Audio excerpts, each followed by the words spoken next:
छीक माता की कहानी। एक साहूकार परदेश से आया।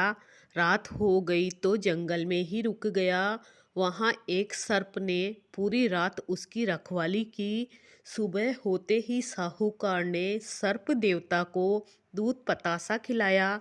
सर्प प्रसन्न हो गया। सर्प देवता को हुक्म हुआ कि किसी को डसकर आना है। सर्पणी कहने लगी, मैं भी आपके साथ चलूंगी। सर्प बोला, मैं तुम्हें कहाँ कहाँ लेके घूमूंगा, तुम यहीं रहो।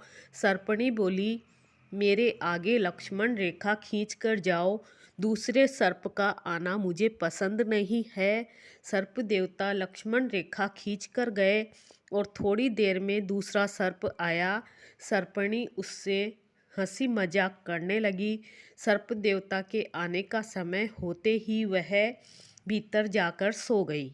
यह सब साहूकार ने देखा तो उसे गुस्सा आया और उसने जाकर सर्पणी को 7 बार चितिया चिमटा से मारा और आ गया। सर्प आया तो सर्पणी शिकायत करने लगी कि आपने तो साहूकार की रक्षा की और उसने तो मुझे चिमटे से मारा है। सर्प ने कहा, कुछ तो कारण होगा। पता करने हेतु सर्प पानी के घड़े के पीछे छुप गया। साहूकार परिंदे से लोटा भरकर लाने लगा तो छींक हो गई। तो साहूकारनी बोली, छींक हो गई, बैठ जाओ। ऐसे 3 बार हो गया तो साहूकार झुंझुलाकर बोला, रात को तो सर्पणी की लीला देखी। यहाँ घर पर तुम्हारी बातें, औरतों को कितनी बातें आती है। ऐसा कहकर वो साहूकारनी को रात वाली सारी बात सुनाने लग गया कि सर्प देवता ने मेरी सारी रात रखवाली की तो मन प्रसन्न हुआ।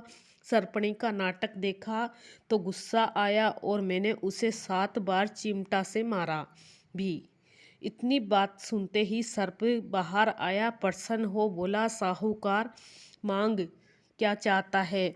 उसके पुत्र नहीं था तो साहूकार ने पुत्र मांगा। सर्प ने उसे आशीर्वाद दिया और घर आकर क्रोध में सर्पणी की नाक काट दी।